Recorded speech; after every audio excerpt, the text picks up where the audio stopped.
Boa tarde, eu me chamo Débora Andrade, eu sou professora da Universidade Federal Fluminense, professora do curso de História, do Departamento de História.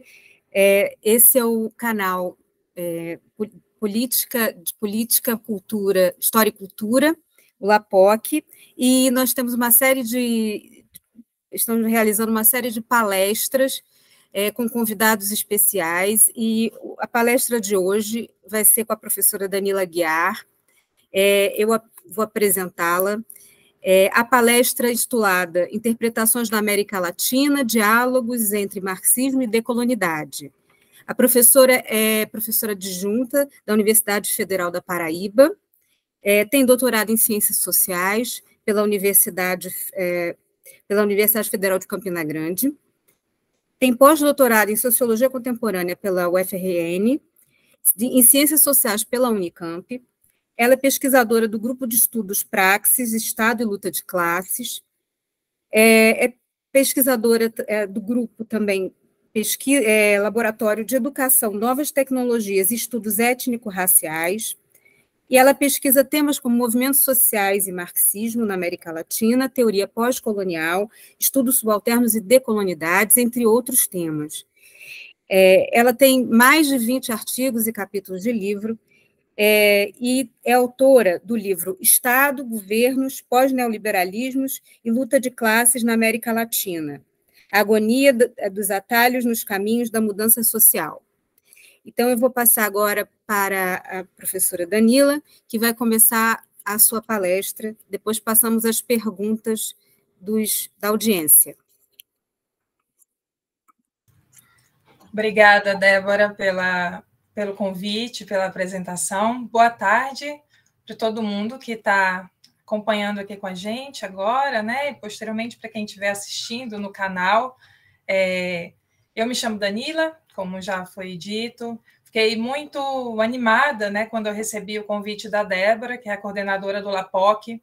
É sempre importante perceber que nossas pesquisas têm se difundido, né, ganhado leitores, interlocutores, e a gente conversava aqui um pouco antes da atividade começar, e a Débora contou que utilizou um dos textos que foram fragmentos, né, da minha tese de doutorado na disciplina que ela vem ministrando. Então, eu sei que alguns de vocês aqui já têm contato, né, com leitura relacionada a movimento decolonial, ao argumento pós-colonial e às epistemologias latino-americanas, né?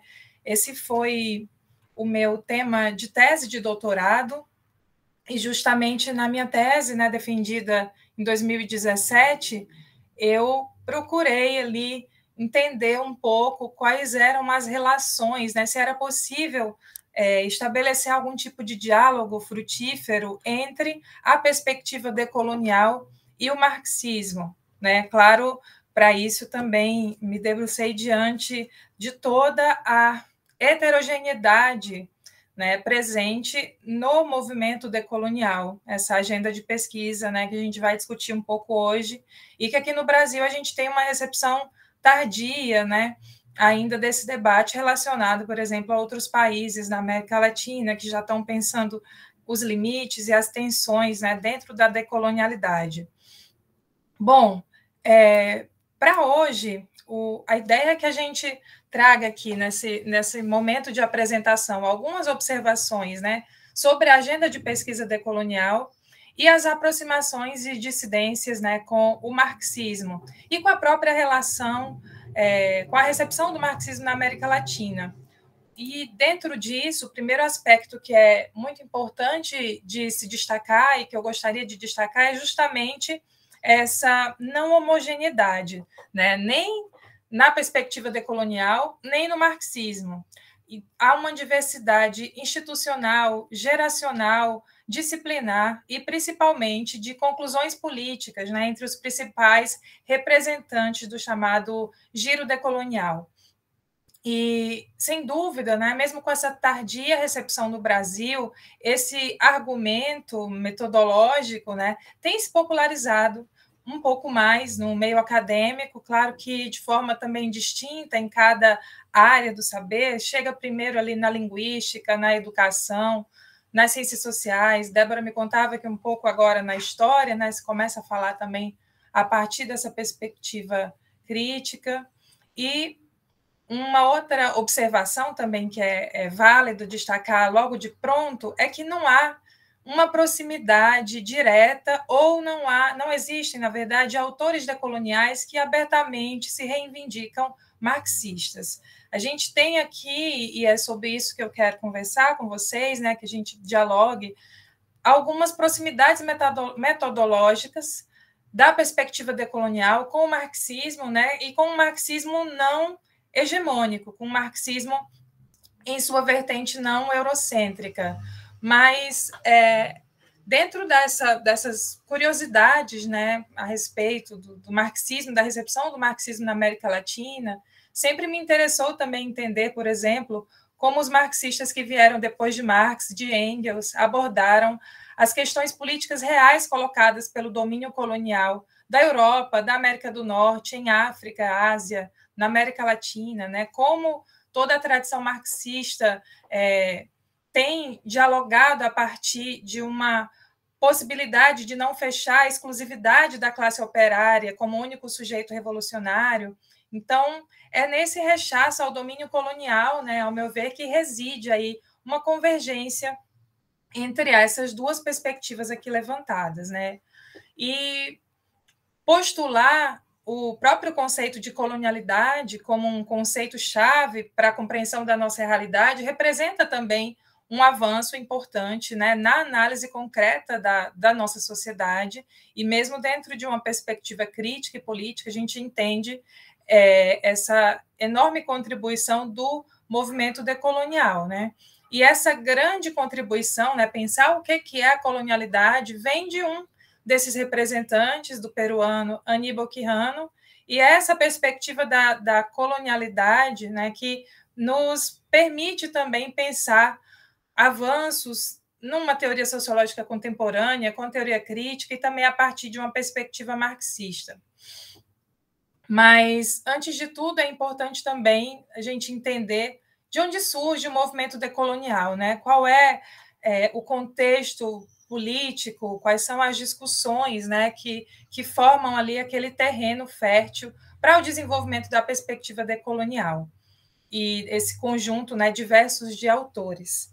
E esse hoje chamado Giro Decolonial, o movimento decolonial, é de fato um dos coletivos mais importantes, né, de autores majoritariamente latino-americanos e que estão ali nascendo de um processo de maturação, de mudanças que as ciências sociais vinham enfrentando, né, principalmente aqui no subcontinente, no que se refere à sua reconstrução, a reconstrução, né, das ciências sociais por diferentes correntes do pensamento crítico. E nesse sentido que unificava, assim, de pronto o grupo, né, esse grupo que se reunia em importantes eventos, fóruns sociais, né, que estavam também ligados a movimentos sociais, era a análise, era a busca por analisar a maneira em que o mundo se desenvolve na atualidade, né, partindo de uma investigação política global das relações sociais, né, de modelos e teorias de conhecimento que servem para interpretar as diferentes temporalidades e localidades de poder e de conhecimento, né, aqui na América Latina, na América Central e Caribe. Então, buscam também, nesse sentido, avançar em termos de independência, libertação e emancipação de sociedades exploradas pelo racismo, pelo imperialismo e pelo neocolonialismo. Então, o tema da raça, né, de entender essa classificação racial da sociedade é também uma perspectiva importante para o movimento decolonial, né? Essa guinada intelectual, ela também pode ser creditada ao desenvolvimento de duas perspectivas que ecoam para além do universo anglo-saxão, né, ali na década de 70, 80, que são os estudos subalternos e a perspectiva pós-colonial. Essa discussão é um pouco do que está naquele artigo que vocês leram, né, na semana passada, da minha autoria, onde eu discuto como essas perspectivas teóricas, né, que permitem reconstruir os espaços de emissão de discursos em sociedades que se instala o saber-poder da colonialidade, né, como que essas duas teorias se destacam nesse resgate da história, do conhecimento dos grupos subalternos e da luta por autonomia, né, desses grupos aí de vertente que teria, né, nesse conceito essa origem gramsciana também. Eu vou apresentar muito rapidamente esse argumento, né, sobre essas duas teorias, porque eu sei que vocês já tiveram esse primeiro contato, mas como tem também outras pessoas aqui nos acompanhando, é importante fazer esse resgate. Bom, o que é, então, a teoria pós-colonial, né, quando ela surge na academia?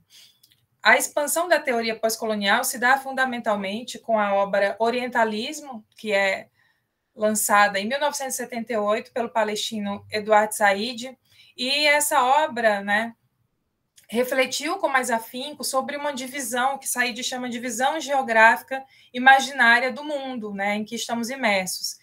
E o Said ele buscava recuperar uma dimensão crítica e política dessa representação do outro, né, desde uma perspectiva eurocêntrica, que faz parte de uma construção de sistema de opressão colonial, né, como a gente está vendo aqui essa disputa entre nações que se dizem desenvolvidas e que querem, né, exercer hegemonia sobre as nações não desenvolvidas em conflitos sangrentos, como tem sido o genocídio, né, na Palestina. Então, cabe destacar, né, que, nesse momento, junto com o surgimento do chamado argumento pós-colonial, né, a perspectiva pós-colonial, um grupo de historiadores indianos, chamado Subaltern Studies, também, né, ali na década de 70 e 80, estava utilizando essa perspectiva de recuperar uma história integral de grupos subalternos, né, invisibilizados pelas narrativas hegemônicas mundiais. Então, esse grupo também estava claramente inspirado no marxismo gramsciano, um marxismo gramsciano um pouco distinto, né, do marxismo radical, né, do militante italiano Antonio Gramsci, mas ainda de inspiração gramsciana, né? A gente pode, talvez, depois discutir um pouco sobre isso no debate. Mas são movimentos, né, os estudos subalternos indianos, que, inclusive, recuperam a obra do Gramsci numa época em que, inclusive, na Itália, sua obra estava adormecida, né?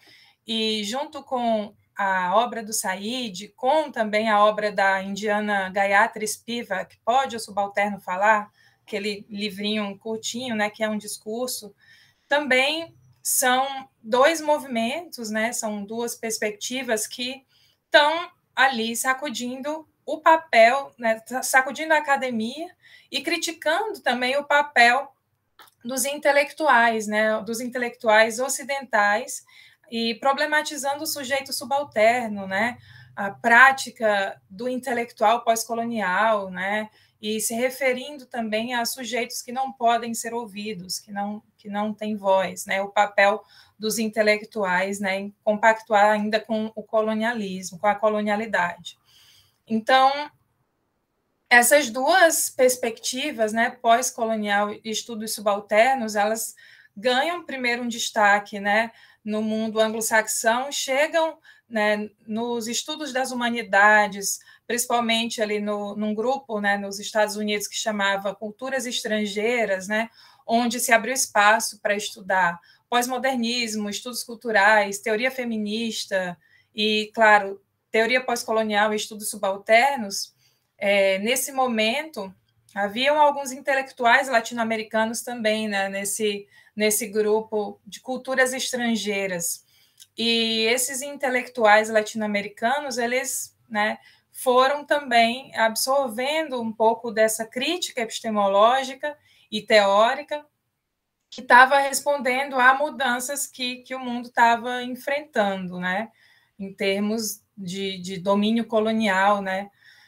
E, assim, essas perspectivas ganham espaço na academia norte-americana e na América Latina, né? O argumento giro decolonial vai ganhando espaço aí, então, na década de 90, né, em outros países tendo como grande marco o lançamento da obra do Aníbal Quirrano. Vocês vão me ouvir citando o Quirrano algumas vezes pela importância que ele tem para o grupo.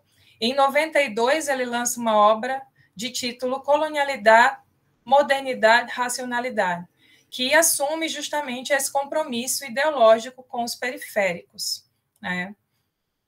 Então, junto a essas elaborações teóricas e a esses reflexos, né, no mundo acadêmico e fora dele, é muito importante que a gente destaque que as 2 primeiras décadas do século XXI foram décadas que na América Latina, né, a gente viveu aqui na América Latina mudanças políticas importantíssimas, né, que trouxeram para a gente esse desafio de responder teoricamente também essas disputas e esse anti-neoliberalismo que a gente experimentava aqui na América Latina, né? Então, os intelectuais decoloniais, eles estão ali respondendo a um momento, né, de guinada teórica, né, e de reflexo do argumento pós-colonial, mas também estão dialogando com o momento político vivido na América Latina, né? Bom, então a década de 90 foi muito importante nesse sentido, né? É em 98, por exemplo, que se lançam, né, que esses intelectuais que trabalhavam em universidades estadunidenses lançam o Grupo Latino-Americano de Estudos Subalternos, né, composto por pesquisadores e pesquisadoras também da América Latina. E nesse manifesto inaugural do ano de 98, foi ressaltado que o Grupo de Estudos Subalternos Indianos, né, era a grande inspiração, mas também as lutas locais foram fundamentais, né, no estímulo à criação do Grupo de Estudos Latino-Americanos, como, por exemplo, a Revolução Mexicana, a Revolução Cubana, nicaragüense, e era também uma forma de dialogar teoricamente com esses movimentos políticos.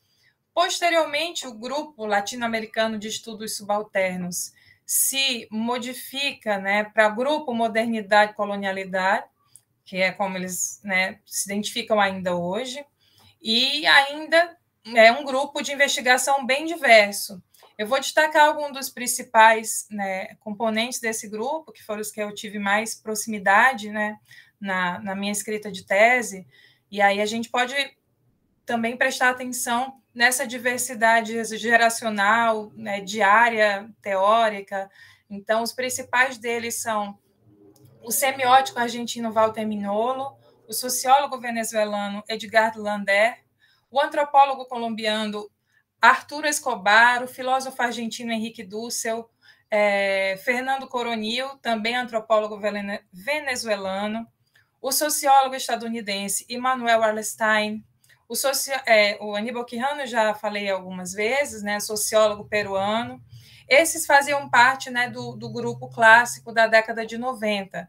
E, contemporaneamente, né, nos anos 2000 e até hoje, se juntam a essa perspectiva epistemológica o filósofo colombiano Santiago Castro Gomes, o sociólogo porto-riquenho Ramon Grossfogel, o conhecido sociólogo português Boaventura de Souza Santos, a linguista estadunidense Catherine Walsh, a semiótica argentina Zuma Palermo, o filósofo porto-riquenho Nelson Maldonado Torres, Maria Lugones, né, argentina, uma grande teórica do feminismo e subalternos, e eu posso ter deixado de fora aí mais alguns nomes, mas esses são de fato os intelectuais relevantes que contribuíram com a formação e a reelaboração do grupo, né, agregando temáticas como a questão étnica, a filosofia subalterna, o feminismo latino-americano contemporaneamente, né, e a crítica, na verdade, é um modelo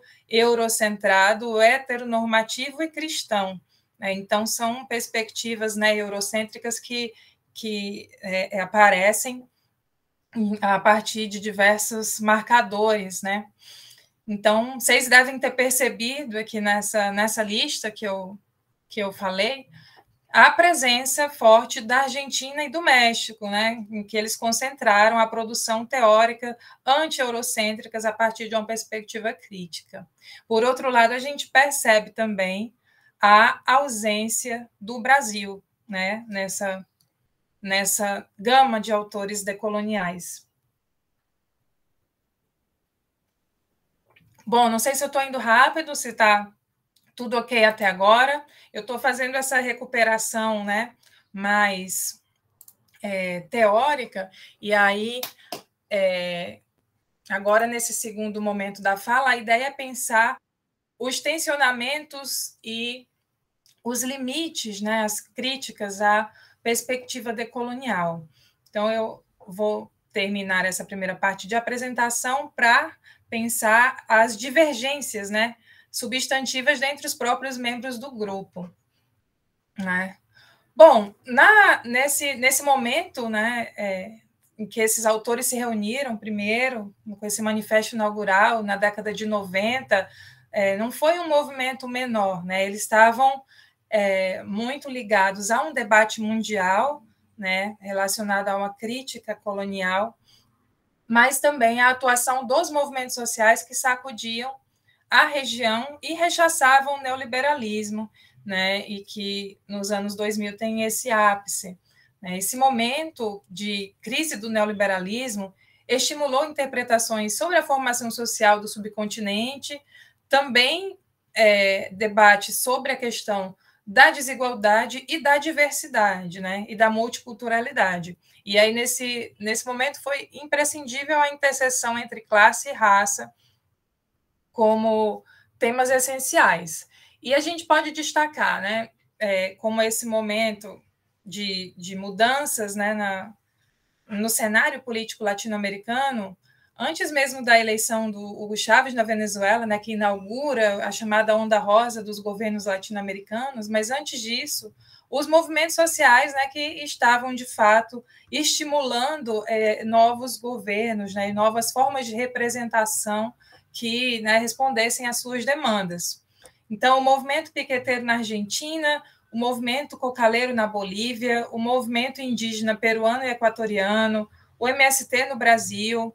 Esse foi o cenário de disputa que fomentou o terreno, né, para esses projetos políticos posteriores, nacional-populares, pós-neoliberais, há uma diversidade também de caracterizações, né, desses governos que iniciam ali com a presidência do Hugo Chávez na Venezuela em 98, depois com o próprio Lula no Brasil, né, com seu primeiro mandato em 2002, Evo Morales na Bolívia em 2005, Rafael Correa no Equador, e uma outra, né, sequência de presidentes na Argentina, no Uruguai, né, caracterizados como essa onda rosa. E quanto à produção, né, coletiva do grupo Modernidade e Colonialidade, é marcante uma coletânea que é organizada pelo Edgardo Lander. Ela é publicada em 98 pela primeira vez, a partir na verdade, em 2000. É publicada em 2000 e ela é resultado de um grande encontro realizado na Universidade Central da Venezuela, em 98, e essa coletânea se materializa num livro, né, de título Colonialidade do Saber, Eurocentrismo e Ciências Sociais, Perspectivas Latino-Americanas. Esse livro é lançado em 2000, em Buenos Aires. Em 2005, é lançado em português pela Claxo, né, Conselho Latino-Americano de Ciências Sociais, e até hoje é um dos livros mais acessados no site da Claxo. Né? Esse é um momento realmente de repercussão e onde essa produção intelectual desse grupo ganha também interlocuções, né, em universidades latino-americanas diversas. Vejam como a gente está atrasado, né, em relação a isso. Início dos anos 2000, a gente está em 2023. E hoje se destacam, na verdade, as convergências substantivas entre os seus próprios membros. Alguns deles, né, já são falecidos, como o Aníbal Quijano, né, que faleceu em 2018, e há uma disputa permanente, né, na verdade, das definições conceituais né, desses conceitos bastante utilizados pelo grupo, como colonialidade, decolonialidade, de onde veio, quem lançou primeiro, eles estão nesse pé de guerra, né?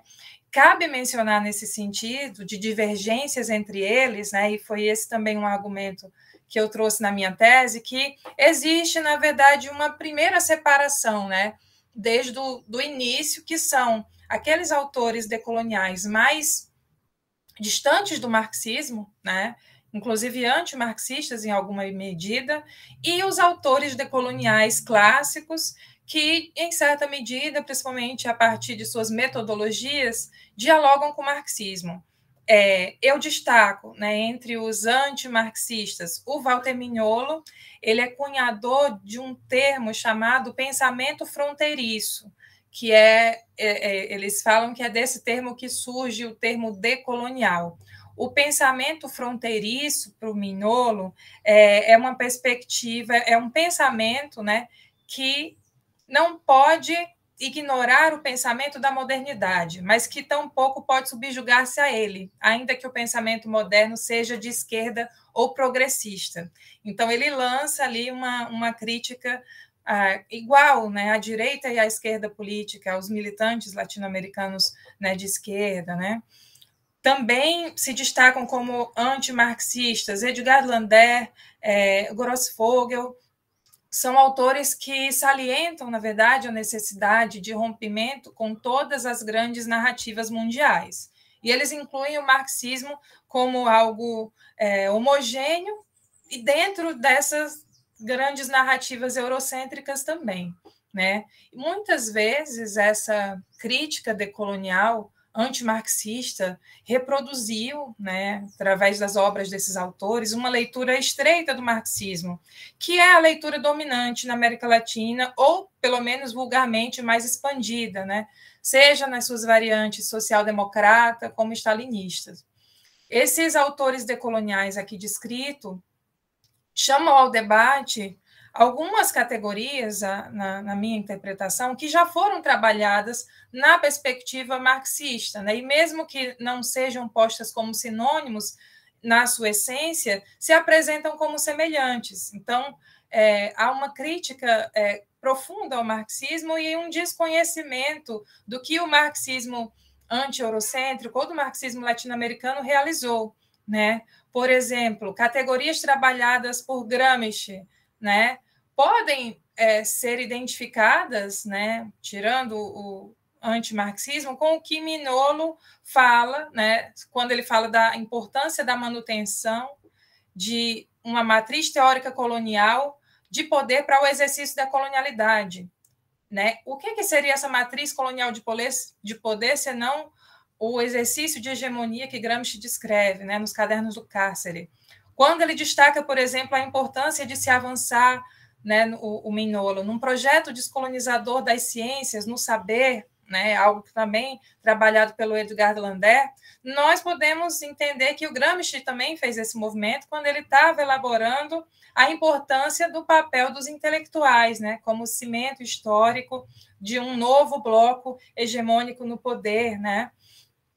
Então, a maneira como esses intelectuais decoloniais dizem romper com o marxismo, né, trazendo o marxismo como uma perspectiva totalizante, e sem entender, na verdade, o papel da luta de classes, né, e a carga revolucionária e desses conceitos, né, de autores que na verdade, alargam e tornam o marxismo mais criativo, né, a partir de análises de sociedade de desenvolvimento desigual, como fez o Gramsci na Itália, como fez uma série de intelectuais como José Carlos Mariátegui aqui na América Latina, né? Eles estão, na verdade, transitando ali nas estratégias teóricas e também modificando as consequências políticas, né, que esses conceitos estão apresentando. E, de certa forma, esses autores, ao desconsiderar uma perspectiva local em relação ao internacional, estão trazendo um essencialismo latino-americano para pensar nossa realidade, que também já caracterizou os momentos de recepção do marxismo na América Latina né, na década de 20, na década de 30, quando a obra do José Carlos Mariátegui, que a gente vai falar um pouco mais para frente, estava também ali estabelecendo um debate sobre esse diálogo, né, entre Marx e a nossa Latinoamérica. E não é secundário destacar também, né, que os autores decoloniais eles estão escrevendo na década de 90, né, um momento em que o marxismo vivia esse momento dicotômico importante e que a gente pode indicar, né, sintomas para essa divisão desses pensamentos, estratégias, assimilações teóricas entre esse grupo de intelectuais latino-americanos contra o marxismo, né? Muitos autores identificam como o fim do socialismo real, né, o enfraquecimento dos partidos comunistas existentes no mundo, e estão ali tentando, de fato, ocupar esse espaço, né? A agenda decolonial tenta ocupar um espaço deixado pela crise do marxismo. Então, era importante para alguns deles mostrar essa separação, essa dissidência, né? E rejeitar, de certa forma, o marxismo. Mas enfim, se viviam também outras perspectivas, né? E aí eu destaco, quanto a autores que também têm, né, uma maior presença, né, na academia e uma maior discussão e obras que, na verdade, são debatidas, o Henrique Dussel e o Aníbal Quijano, mais próximos à teoria marxista, né, com uma proximidade, claro, distinta, mas que estão ali também olhando para o protagonismo dos movimentos sociais, né, que fez crescer esse leque de teorias que apontam para, em alguns modelos, o fim da centralidade da categoria trabalho, o fim da própria classe trabalhadora como sujeito político de transformação e a negação da política, né, em última instância. Alguns autores eles entendem, né, essa importância de se pensar a dimensão internacional para pensar as formações sociais latino-americanas, as nossas chagas sociais. Então, isso faz com que eles se aproximem mais do marxismo, né? Tendo como pano de fundo para suas obras, para suas análises conceituais, o próprio capitalismo mundial em análise dialética com as nossas questões concretas, né?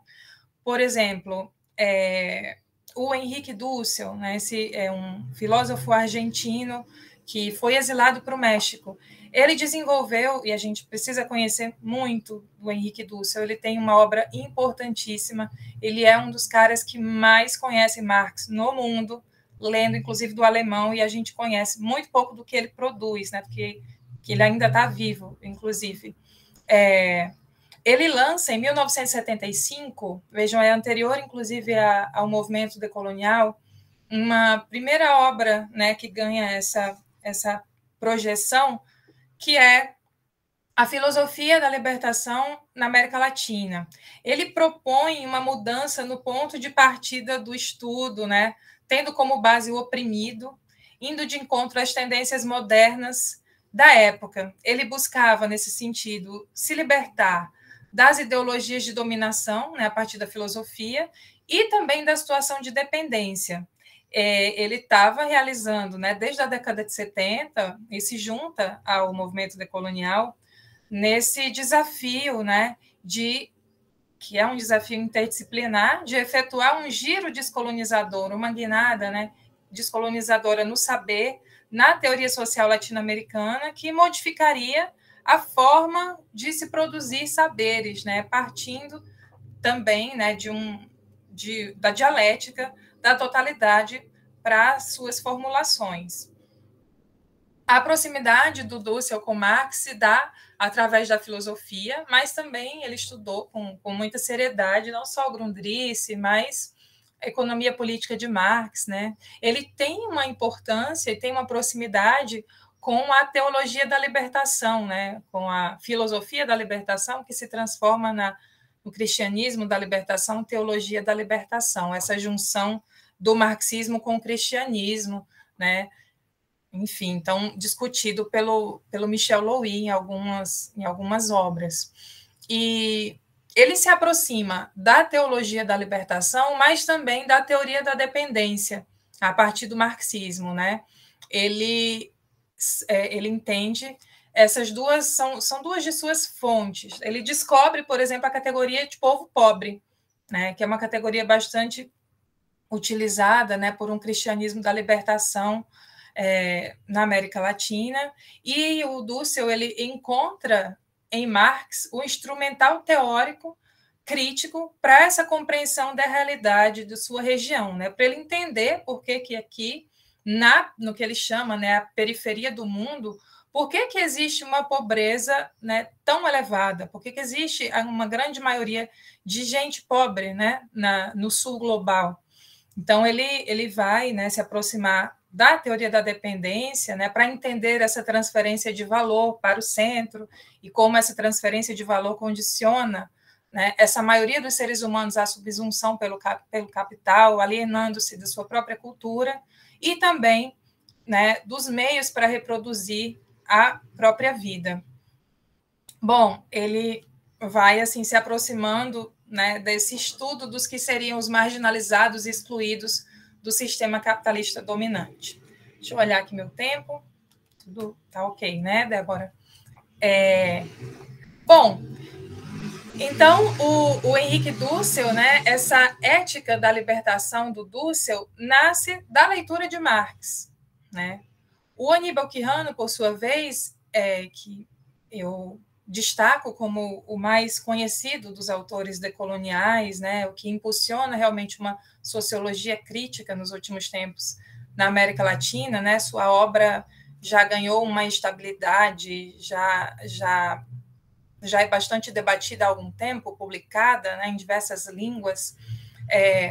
Ele executa uma importante missão teórica, né, ao destacar em seus escritos a função que a América Latina desempenhou no desenvolvimento do capitalismo, né?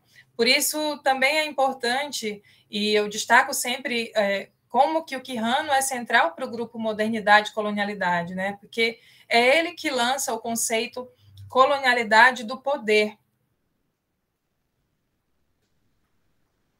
E esse conceito, colonialidade do poder, ele guarda uma centralidade para o grupo Modernidade e Colonialidade compatível com o papel desempenhado, né, pelo conceito de mais-valia para o marxismo. Então, é, de fato, um conceito destacado por ele, mas é mais do que essa ideia individual de um autor latino-americano, né? Claro, trata-se de um conceito cunhado ali num processo de criação coletiva, né, que se projeta a partir da medida que se está enunciando experiências em um momento de mudança epistemológica, de disputas, de crise, né? E a construção da sociologia crítica do Quijano se dá com esse profundo diálogo, né, com a história do subcontinente. Nós destacamos que esse pensamento crítico do Quijano se propõe, na verdade, a pensar uma disputa pela renovação epistêmica, teórica e política das alternativas, né, dos grupos subalternos frente às tendências de poder capitalista mundial. O Quijano ele está observando o movimento da realidade social, o protagonismo das lutas do movimento indígena peruano junto à classe trabalhadora, em algum momento da sua vida, ele também se aproximava ali de um anti-estatismo. Então, no seu período de maturidade intelectual, Quijano acho que escreve desde a década de 70, pelo menos, e aí, na década de 90, ele chega, né, no que ele chama de colonialidade do poder, né, uma forma de organização política, né, que ele denomina de colonialidade. É um processo que não se finda com o colonialismo clássico, né? Essa relação social, né, de colonialidade do poder advertida pelo Quijano confere um salto qualitativo ao entendimento da particularidade do racismo na América Latina, né, do racismo atrelado ao capital, enquanto relação social, assim como a gente entende hoje o racismo estrutural no Brasil, né, proposto pelo movimento negro, popularizado na obra do Silva Almeida, né? O racismo do Quijano, e aí ele está pensando, claro, uma racialidade outra, né? a racialidade indígena no seu país de origem, o racismo, nesse sentido, assumiria, em nossa formação social, uma face de alienação, né, da alienação, né, e mesmo partindo dessa base material, se ramificaria em finalidades ideológicas, políticas e culturais de classificação e hierarquização. E é verdade que o Quijano desenvolve, né, esse seu principal conceito num momento, né, de distanciamento com o marxismo. Diferente do Dussel, o Quijano ele não tinha esse diálogo próximo com o Marx. Ele era um interlocutor muito próximo do Mariátegui, né, o grande primeiro marxista latino-americano. Mas o Quijano ele não perde essa chave crítica ao idealismo, né, a valorização das formas concretas da leitura da sociedade para a produção das ideias, né? Ele tem um artigo naquela coletânea que eu mencionei do Edgardo Landé, Colonialidade do Poder, Eurocentrismo e América Latina, que também é uma obra importante, é uma sistematização muito importante desse desenvolvimento teórico que ele vem fazendo desde a década de 90, né, que descreve a legitimação de uma dominação típica para a América Latina, né, onde a relação capital-trabalho se potencializa no sentido de exploração pela raça. Para o Quijano, isso seria uma racionalidade específica do pensamento eurocêntrico, né, entendida como ele não descura uma análise das diferenças de classes também nesse sentido. E ele fala de uma divisão racial do trabalho, né, um movimento parecido aqui com o que Lélia Gonçalves e Carlos Rassenbalg fizeram no Brasil, né? Aquela obra Lugar de Negro. Então, ele está pensando a questão racial também relacionada à questão da dependência, do desenvolvimento. E ele anuncia, com esse conceito, uma dupla pretensão, né? Ele denuncia as continuidades das formas coloniais de dominação via produção do conhecimento, né? Pensando cultura e educação nesse sentido amplo dos termos, e também pelas estruturas do sistema mundo capitalista moderno colonial. Por outro lado, ele também fala da necessidade de atualização do debate colonial, né, que se prolonga a partir de processos que não teriam sido superados com a chamada modernidade, né? Ele está escrevendo isso em 2005. Eu recomendo muito a leitura desse artigo.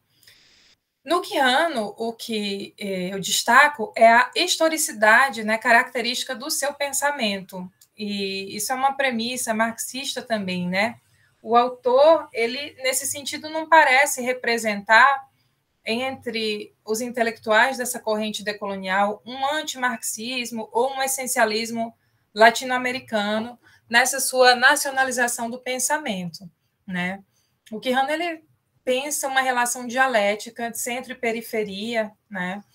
E o eixo de sua crítica é a crítica radical ao ocidental-centrismo, conferindo ao Quijano a inserção no que a gente chama de contra-hegemonia nas ciências sociais, né? Então, ter como objeto de estudo a totalidade social, né, as mudanças no terceiro mundo, a investigação de uma racionalidade alternativa contribui para que as ideias do Quijano também possam ser lidas, né, em diálogo com a perspectiva marxista. Claro que com limites, né, estabelecidos pelo próprio Quijano, com essa proximidade, né, porque o Quijano, muitas vezes, ele também dá ênfase a um aspecto homogeneizante no marxismo, né? E também nós percebemos, às vezes, na leitura do Quijano, a ausência do reconhecimento de um sujeito social da transformação e da emancipação em sua crítica, né, à civilização ocidental, né?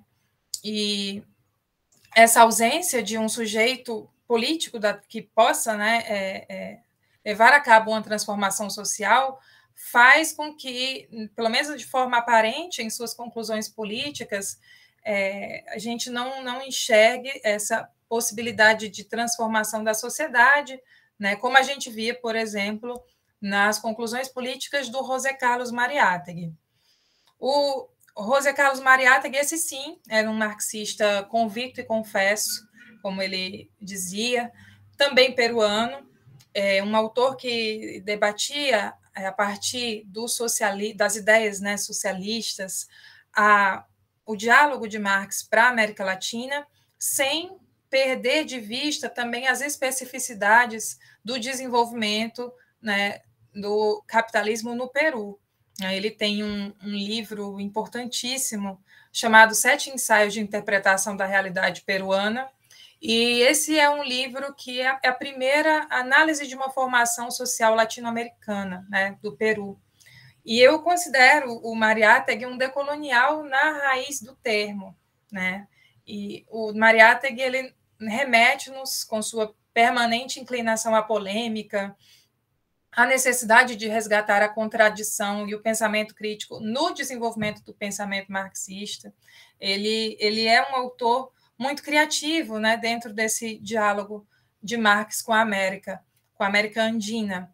O Mariátegui, ele teve um tempo também exilado, né, na Europa, passou um tempo de sua juventude na França, também viu na Rússia, né, com a Revolução de 17, né, e posteriormente ele teve lá, acho que em 21, 22, mas ele viu na Revolução Russa o modelo de uma revolução bolchevique triunfante, mas, por outro lado, ele propunha que o socialismo na América Latina não poderia ser nem decalque, nem cópia, né?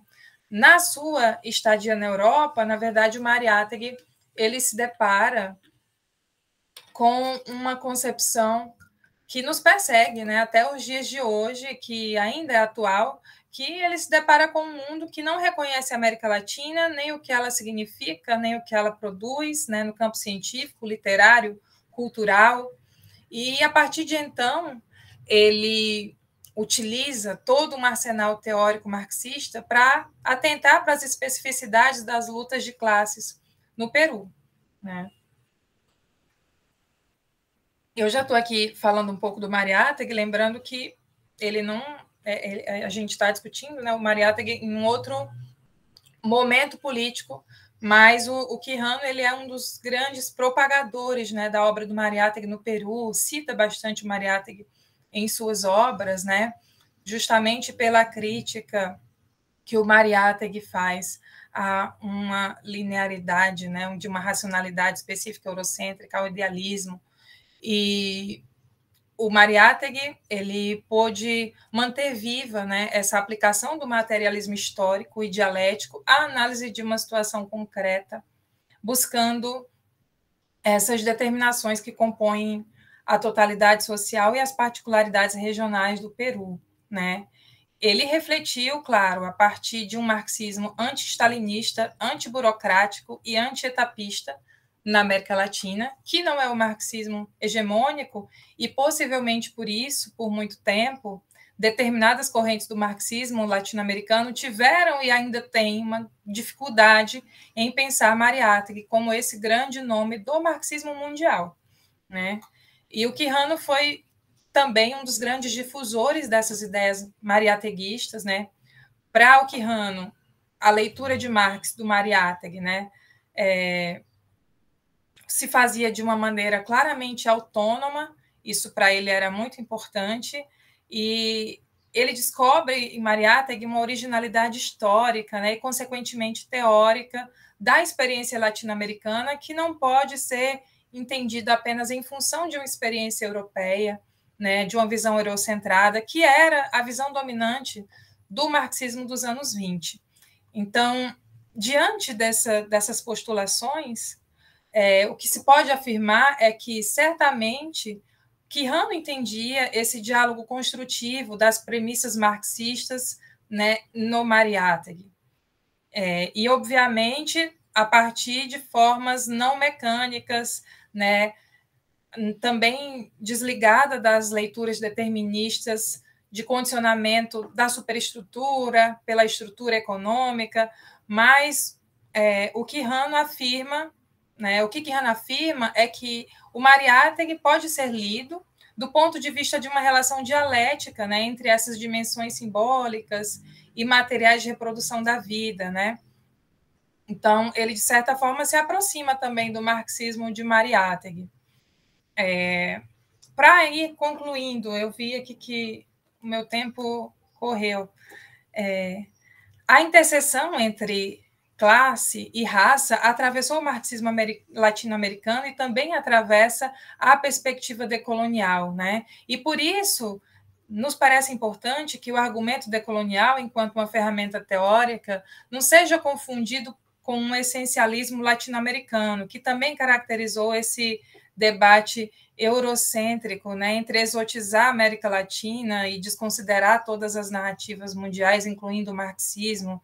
Então, é preciso que a gente entenda, claro, e é um movimento proposto pelo grupo Modernidade e Colonialidade, que a América Latina cumpriu um papel-chave, né, na consolidação do capitalismo na sua forma imperialista, né, toda organização territorial, política e cultural que começa na colônia, né, e não se finda até os dias de hoje, é preciso que a gente repense, né, estratégias também de como se contrapor a essa condição, né, subalterna latino-americana, algo que foi proposto por marxistas que estavam analisando justamente essas sociedades desiguais, como os citados aqui, Gramsci, Mariátegui, né? E, claro, a revisão ou superação do marxismo aparece como um tópico recorrente na história das ideias, seja através da influência do revisionismo, seja na fase de burocratização da União Soviética, sob o stalinismo, ou mesmo na América Latina, né? Porém, a gente precisa, né, refletir sobre Marx e América Latina, postulando, claro, Marx pensador das lutas concretas, né, das lutas conceituais, mas também das lutas concretas. Esse foi o movimento feito por Mariátegui, né, que estava ali observando essas relações particulares, né, o problema da terra, do latifúndio, né, como que isso se associa no nosso subcontinente a uma questão de uma suposta inferioridade racial, né, indígena racial, no caso das leituras do Mariátegui, né? O racismo é uma relação social, e essa é uma contribuição importante da obra do Mariátegui, né? Pensar o racismo na América Latina, a questão das raças, né, da raça na América Latina, a partir de um entendimento político, né, junto com o entendimento, né, das diferenças de classe, como uma relação social que se estrutura política e economicamente e que não pode ser resolvida no capitalismo, né? A solução para o problema indígena, para o Mariátegui, seria então uma revolução social, né, onde seus realizadores deveriam ser os próprios indígenas, numa frente única proletária, né, onde não caberia espaço para uma burguesia medíocre e débil, formada no privilégio, como também dizia o Mariátegui. Então, ele dimensiona, né, e isso é muito importante para a gente dialogar, por exemplo, com o Brasil, né, a partir de uma perspectiva decolonial, né, dimensionar a questão do racismo na América Latina como esse problema político-econômico, né, como a gente insere o Brasil nessa crítica, né, a um ocidental-centrismo que atravessa as nossas relações sociais. E aqui, para terminar mesmo, eu lanço uma hipótese nova, que aí é tema para uma próxima fala, minha nova agenda de pesquisa, junto a um grupo que nós temos aqui na UFPB, Colonialidade, Racismo e Capitalismo, que é a seguinte: a gente não escuta falar, né, nesse leque de discussões sobre decolonialidade de nenhum autor brasileiro, né, ou autora, né, mas existem interpretações fundamentais para a gente pensar a leitura da sociedade brasileira, das nossas chagas sociais, que também foram silenciadas e apagadas, né? E aí eu trago a importantíssima contribuição, né, da tradição radical negra no Brasil, fundamentalmente com Clóvis Moura e com a Lélia Gonçalves, que foram primordiais na disputa por uma renovação epistêmica, teórica e política das alternativas dos grupos subalternos, né, no Brasil, racializados, e que foram intelectuais forjados no movimento negro no Brasil, né, nessa sociedade de desenvolvimento desigual, que estavam ali próximos também a um marxismo antiburocrático, não dogmático, que pretendiam fazer uma acertadíssima contribuição, né, para a leitura da sociedade brasileira, né? O Clóvis Moura, por exemplo, indica a necessidade de recuperar a memória da resistência negra, então ele está dialogando com a necessidade também da recuperação de uma história integral, né, da memória da resistência. Ele elabora uma teoria social do negro brasileiro, mergulhando na interpretação do Brasil a partir, né, da chave, tendo como chave a população negra. A Lélia Gonçalves, por sua vez, também critica epistemologicamente, né, com a sua categoria política de americanidade, essa crítica à nossa formação social que desconsidera a presença negra no subcontinente, né? Não só no Brasil, mas também em outros países como Cuba, Haiti, né, que tem grande presença de população negra em diáspora. Então, são autores, né, do movimento negro que antecipam e radicalizam também problemas apontados pela decolonialidade, né? Questionam o capitalismo na sua forma imperialista e pensam também a racialização da sociedade que impõe a exploração e também a opressão social, né? Eles trouxeram essas propostas de crítica epistemológica. E o que seria a decolonialidade, então, em sua fecundidade, né? Se não essa ferramenta metodológica, um guia teórico de ação, assim como a gente deve também encarar o marxismo. Bom, eu deixo aqui esse mote para um próximo momento e abro agora para o debate. Falei um monte, mas espero que vocês tenham entendido e que a gente dialogue aqui sobre algumas dessas questões. Obrigada. Muito obrigada, professora Danila, excelente. Eu tenho algumas perguntas aqui, eu queria saber se as pessoas gostariam de também, a audiência gostaria de fazer perguntas, pode ser no chat, pode ser também abrindo a câmera para a gente. Eu tenho, assim, uma pergunta e são duas perguntas, a segunda é um pouco observação também. Olha, eles estão agradecendo e muito entusiasmados aqui no chat.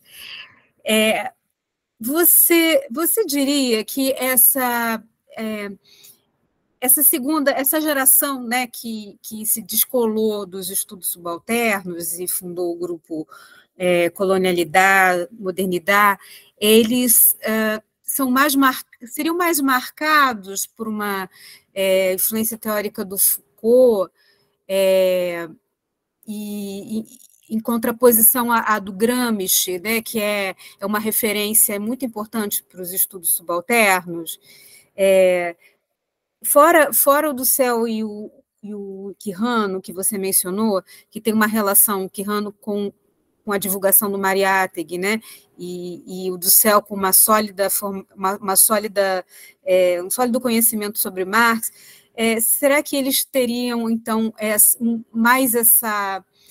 seriam caracterizados mais por essa leitura do Foucault e na sua interpretação de fazer a crítica decolonial, se apartando, assim, se diferenciando da proposta dos estudos subalternos, né, que usava de uma maneira bem clara, bem explícita, vários conceitos, várias categorias do Gramsci, né? Essa é uma pergunta. E a outra pergunta é muito, muito interessante a sua tese que você está desenvolvendo agora, né? Depois a gente até pode conversar sobre isso, porque eu vou te fazer um outro convite para uma outra palestra sobre isso. Mas a segunda pergunta é a respeito da crítica decolonial, que advém desse grupo latino-americano, né, de tantos países diferentes da Latinoamérica, mas como você falou, maiormente da Argentina e do México. Será que essa crítica decolonial não se expandiria para além da América Latina? Assim, os movimentos que a gente tem visto nos últimos 10 anos, que têm contagiado vários lugares do mundo, e locais que são metrópoles, mas que, de alguma maneira, receberam um contingente muito grande de imigrantes, né, que, na verdade, vinham das ex-colônias.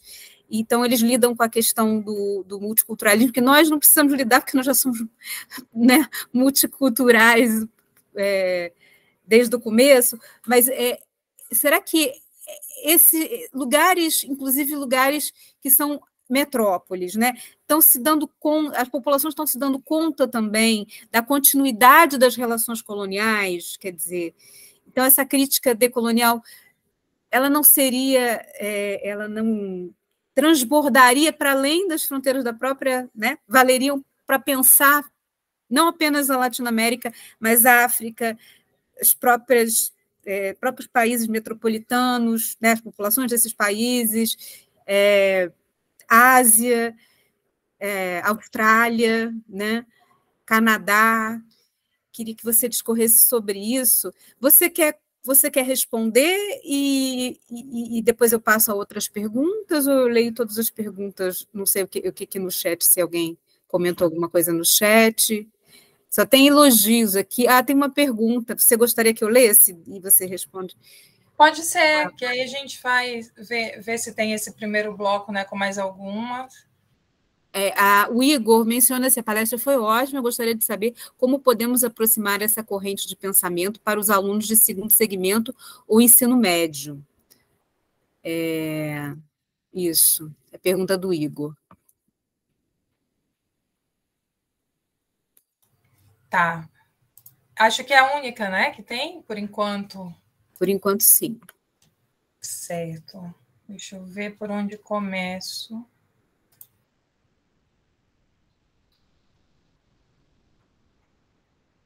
Bom, acho que eu vou começar com a última. E a pergunta aqui do Igor, agradeço aqui todo mundo que se manifestou. Vou tentar, na verdade, trazer algumas hipóteses, né, para essas questões, não soluções, na verdade, mas para a gente pensando juntos mesmo, né, a partir de hipóteses. Como trazer um debate decolonial, né, essa corrente de pensamento, tem gente que agora chama de agenda de pesquisa, né, para o ensino médio. Bom, inclusive agora eu estou coordenando, né, o PIBID, o núcleo de PIBID de Sociologia aqui, e a gente tem tentado justamente no ensino médio trazer debates que aproximem, né, as nossas questões, né, de chagas sociais latino-americanas, né, a questão étnico-racial, o entendimento mesmo sobre o que é a América Latina, né, como a gente desconhece o nosso subcontinente, que deveria ser o nosso espelho, né? Então, a gente tem tentado fazer esse movimento pensando o seguinte, o que é importante? Conhecer essas interpretações, né, que podem vir a partir de autores que não sejam esses que foram citados aqui como grupo Modernidade e Colonialidade, mas se a gente tenta trazer, né, modifica, inclusive para dar conta das exigências da LDB, né, com a Lei 10.639, né, se a gente traz autores, né, afro-referenciados, autores, né, e autoras do feminismo negro brasileiro, né, contribuições de intelectuais do movimento negro que estão ali, né, ou de contribuições de autoria negra que estejam na literatura, né, também, a partir da experiência, né, é uma forma de descolonizar o currículo, né, trazer outras narrativas, outras vozes, né, para a gente pensar, por exemplo, uma guinada e o papel da sociologia, da história, numa aproximação a partir do ensino médio do que seria, de fato, para além das narrativas hegemônicas, né, as chamadas histórias dos vencedores, mas de uma história integral, né, de onde surge, por exemplo, nossas desigualdades, de onde surge a questão do subdesenvolvimento latino-americano. É possível fazer esse diálogo, né, no ensino médio, pensando, inclusive, interdisciplinarmente. Mas o que eu diria de pronto, Igor, porque é um movimento que a gente tem tentado também trazer, são autores que estão discutindo a partir, né, da nossa realidade, dialogando com nossa realidade, autores e autoras, para o currículo, né? Lembrando que recentemente a gente tem, né, tido a possibilidade de ter mais contato com com esses escritos, com essas teorias, com os novos empreendimentos, né, de editoras, né, que estão comprometidas aí em propagar, de fato, publicizar mais, né, obras. Por exemplo, eu falei aqui no final da fala do Clóvis Moura, da Lélia Gonçalves, Beatriz Nascimento, Carolina Maria de Jesus, né? E aí a gente pode pensar também em outros autores que dialogam a partir de América Latina, né? O próprio Quijano seria um autor que poderíamos pensar, né, a questão geopolítica, o próprio entendimento do que é a identidade, etnocentrismo, são temas que estão ali atravessando, né, os anos, né, de ensino médio, né, na sociologia, na história, penso eu. Então, são perspectivas, né, de diálogo que a gente pode fazer nesse sentido, pensando que o currículo está ali, né, em disputa, em movimento, que a gente tem políticas públicas recentes que ampliam essas possibilidades, né, de descolonizar o currículo, mas que a gente precisa garantir também a formação, né, descolonizada dos nossos futuros professores, né? Por isso que a gente também disputa tanto aqui, né, Débora, nos currículos das nossas licenciaturas. Eu não sei se o curso de vocês é bacharelado e licenciatura, mas a importância também da gente popularizar esses debates nas formações de professores, né, nas formações continuadas, um pouco nesse sentido.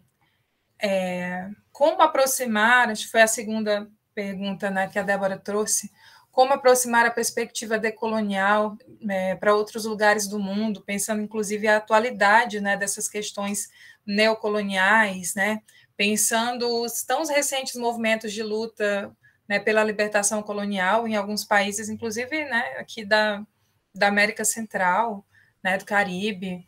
Então, na verdade, nesse sentido, a perspectiva decolonial, ela amplia um debate que foi iniciado também por uma gama de autores chamados anticoloniais, né? A gente tem como principais deles alguns autores que se popularizaram na França, né, primeiro, e estavam também escrevendo e dialogando e estudando, né, na Europa, né? O Frantz Fanon, Albert Memmi, tem o Aimé Césaire, né? Esses autores anticoloniais, eles estão pensando também, né, a partir de uma afro-referência, né, do que a gente chama também da perspectiva afrodiaspórica, um anticolonialismo, né?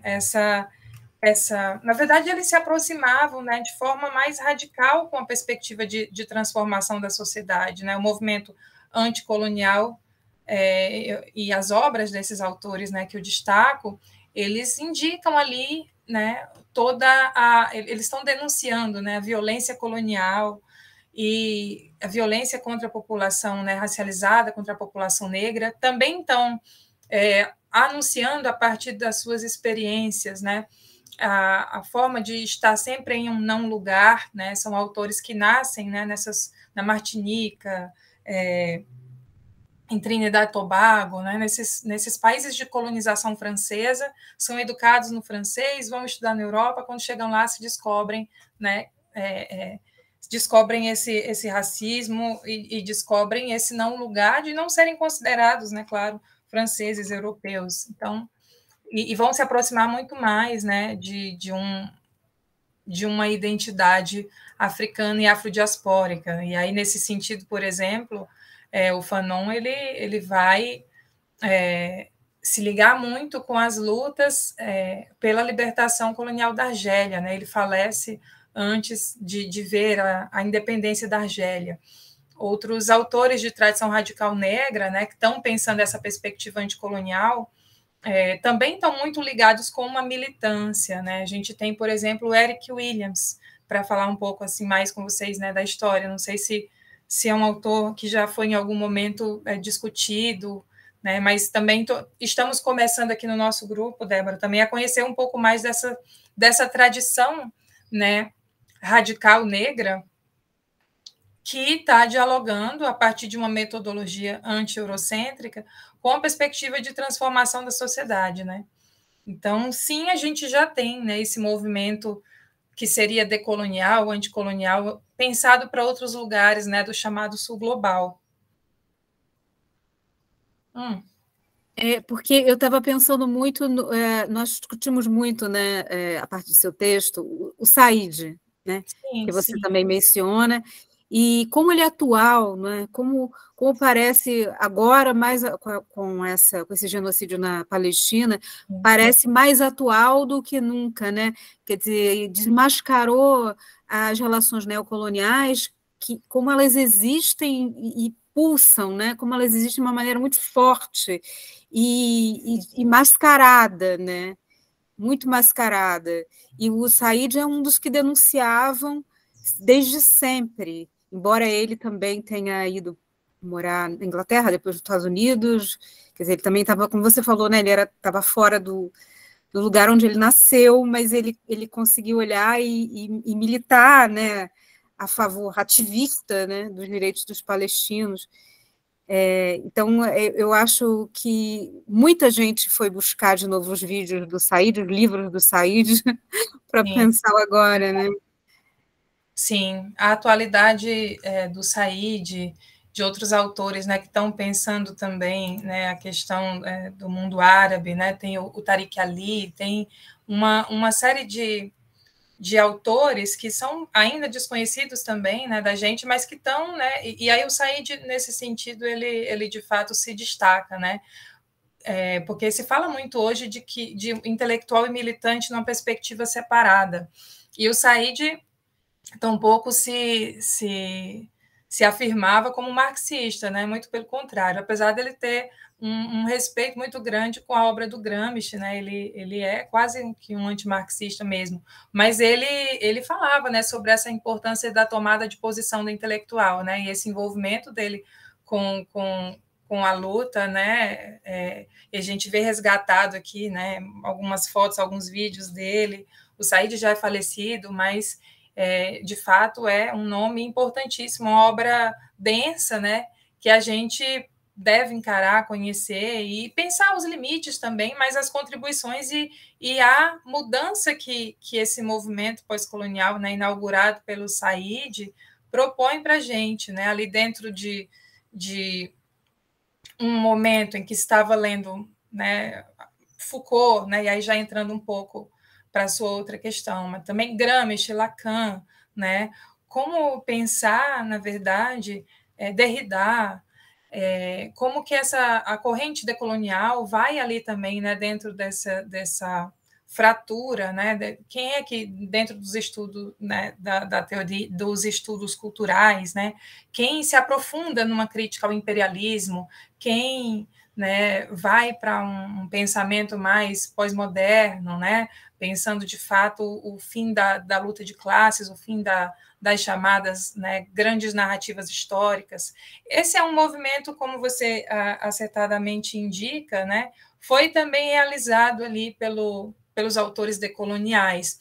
E aí, nesse sentido, eu também imagino que eles estejam, mesmo que não anunciem, muito mais próximos do Foucault, né, ao entendimento do poder enquanto uma relação, né, isso tem muito do Foucault, mas claro que eles estão ali de pronto, renunciando qualquer perspectiva, né, qualquer narrativa que venha da Europa. Quanto ao Gramsci, mesmo quando se aproximam, eles não se aproximam do Gramsci militante, né, que está ali pensando, na verdade, a partir dessa categoria, né, de grupos e classes subalternas, a necessidade, por exemplo, de organização desses grupos subalternos, e aí transformados em classes, num partido, né, num partido político, que o Gramsci chamaria de moderno príncipe, para realmente pensar, né, a disputa dos rumos da sociedade. Então, eles se aproximam mais do Foucault e mais de um Gramsci não revolucionário, né? É um pouco do movimento que tem sido feito nos últimos anos nos estudos filológicos, né, sobre o Gramsci, essa recuperação da radicalidade, da integralidade, né, da obra do Gramsci. O Gramsci ele tem uma obra escrita, né, no cárcere fascista da Itália, que foi publicada a partir do que era, né, ali do que vinha a público pelos seus então colegas, né, do Partido Comunista Italiano, e a gente, né, tem agora contemporaneamente acesso a uma obra integral, né, do Gramsci, ainda com dificuldades no português para essa obra integral do Gramsci, e principalmente essa parte, né, onde ele está falando sobre os grupos subalternos, essa metodologia, né, que ele fala, né, para pensar esses grupos subalternos que seriam, como que ele diz, um conjunto, né, de grupos sociais heterogêneos que teriam em comum uma posição de subordinação, né, como que são marcados também por uma fragmentação e por episódios de rebelião espontânea, né, um pouco do que a gente vê aqui nos movimentos sociais latino-americanos antineoliberais, mas como que era importante para o Gramsci pensar, na verdade, que isso saísse do espontâneo, né, e que houvesse uma organização, né, desses grupos em classes subalternas e em partidos políticos para disputar, né, de fato, um projeto político de sociedade, né? Então, essa seria uma distância, né, do Gramsci tomada por esses autores decoloniais nas conclusões políticas, né? Abrir mão da disputa da transformação da sociedade. E aí, nesse sentido, eu concordo contigo que eles se aproximam muito mais, né, do Foucault, pensar as relações de poder estabelecidas, né, sobre uma ótica colonialista. Ótimo. O Tiago, ele tem uma pergunta, não é uma pergunta, eu acho que ele quer uma indicação. Estou com medo de fugir um pouco da temática, mas gostaria de saber se eu consigo achar escritos do Mariátegui sobre o problema da terra e latifúndio, no livro Sete Ensaios de Interpretação da Realidade Peruana, ou em outro livro dele. Também gostaria de achar autores conectados com essa temática, com a vivência latino-americana. Bom, oi, Tiago. Não, imagina, você não está fugindo da temática, não, até porque quando nós conversávamos, né, eu e Débora, sobre o recorte aqui da fala, eu pensei que, né, como é que seria, se seria uma apresentação do artigo, de qual artigo, não, mas talvez fosse bom também justamente falar sobre Gramsci e Mariátegui, por isso que eu também ampliei um pouco a fala nesse sentido, né, até porque o Mariátegui, ele é essa figura que realiza com muita primazia, né, essa ligação do Marx com as lutas latino-americanas, né, E aí a pergunta é se ele consegue achar algo sobre o problema da terra. Bom, toda a obra do Mariátegui está disponível, eu posso tentar aqui encontrar ou depois enviar para a Débora. Toda a obra do Mariátegui está disponível em PDF aqui na internet, em espanhol. O livro Sete Ensaios de Interpretação da Realidade Peruana, ele está publicado em português pela Expressão Popular, e eu não sei... Boitempo? Na Boitempo, não, ainda não, mas na Expressão Popular, com certeza. Na Boitempo, eles têm outros livros do Mariátegui, Defesa do Marxismo, tem acho que um outro, não sei se tem um outro, mas sobre o problema da terra, acho fundamental, Tiago, de fato, ler os Sete Ensaios. Não é difícil de encontrar, você vai encontrar ou para comprar ou em PDF em português muito facilmente, e outras obras do Mariátegui, né, que vão discutir outras questões também, estão disponíveis em espanhol, né? Foi uma iniciativa, né, relativamente recente, que tem um museu Casa Mariátegui, tem umas páginas que disponibilizam uma obra completa, né, do Mariátegui em espanhol. Mas a gente já tem bastante coisa, viu, publicada em português sobre do Mariátegui, e também trabalhos que se debruçam sobre a obra desse autor, né? Eu sempre cito o livro do Deni Rupo, que é um professor da Universidade Estadual do Mato Grosso do Sul, que ele lançou um livro sobre Mariátegui e as fontes, né, do Mariátegui, com quem que ele está dialogando na América Latina. E Quijano é um deles, né? Ele também traz um diálogo do Mariátegui com Florestan Fernandes, por exemplo. Então, talvez dá uma olhada em intérpretes do Mariátegui para pensar esse problema da terra. Mas, claro, e no autor vai ser ir direto na fonte vai ser importante. Ele tem justamente um desses 7 ensaios trata, né, do problema do indígena como o problema da terra. Depois eu posso enviar algumas indicações de leituras nesse sentido. Eu também escrevi alguma coisa, né, sobre Mariátegui, como que ele lia, né, essa formação social peruana, essa desigualdade, né, no Peru, e como que latifúndio, né, se juntava também a outras formas de dominação típicas, né, da América Andina, né, como os gamonales. Enfim, depois eu posso indicar um pouco sobre isso, mas os 7 ensaios é imperdível mesmo. Ótimo. Tiago agradece. Mais alguém gostaria de formular alguma pergunta? Aproveitando que a professora Danila está aqui com a gente?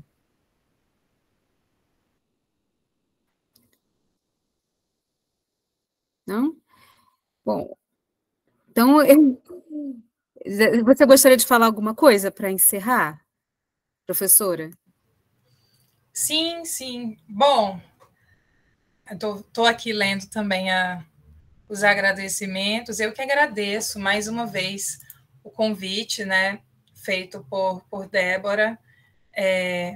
Eu confesso, Débora, que eu fiquei entusiasmada e que também fazia um tempinho que eu não falava sobre o tema, né, do marxismo decolonial, exceto agora numa mesa da Unbox, que a gente estava justamente pensando os limites da decolonialidade, né, essas tensões, mas eu tenho agora me dedicado um pouco mais a essa agenda de pesquisa das questões étnico-raciais no Brasil, né, também em função da minha atuação aqui na área de Sociologia das Relações Étnico-Raciais, né, aqui na UFPB, nas Ciências Sociais, mas é sempre um gosto, assim, pensar, rever e revisitar a tese, né, a gente sempre tem um carinho com a tese, eu tenho uma dívida ainda com a minha tese, que eu ainda não publiquei em livro, mas pretendo fazê-lo em breve, e é importante da gente tentar também entender as contribuições desses autores, entender os limites,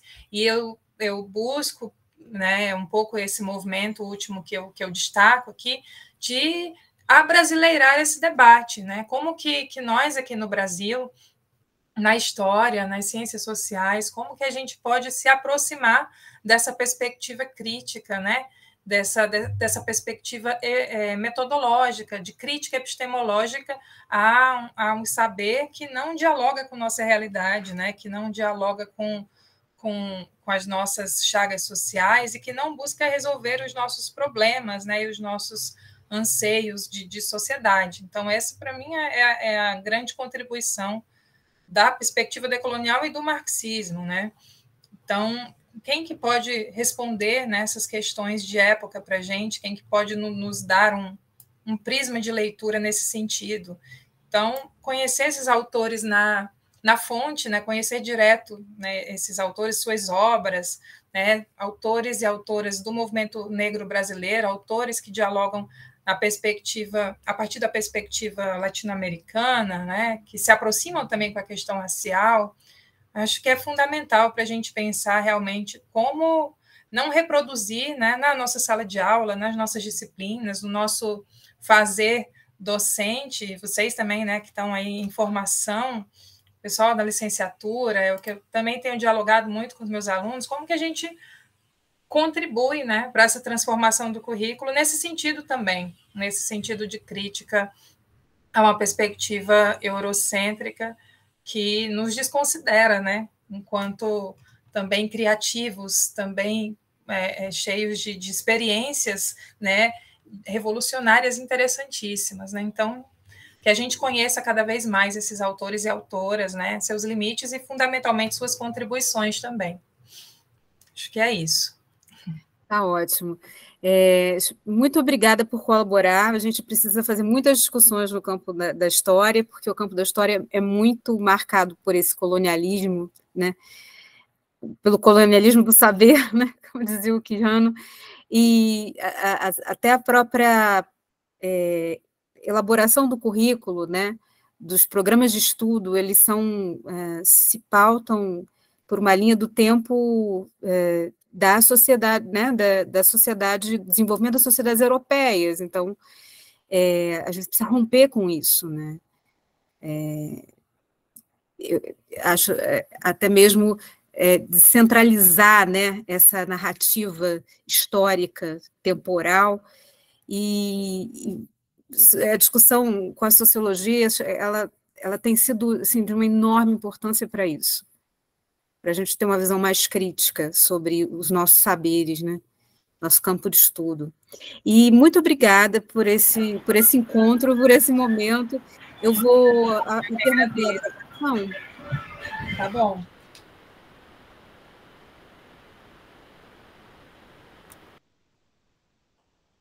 Teu microfone está fechado. Eu vou interromper a gravação e aí a gente conversa um pouquinho. Tá bom. Tá ok? Então, vou interrompendo agora. 1, 2, 3 e...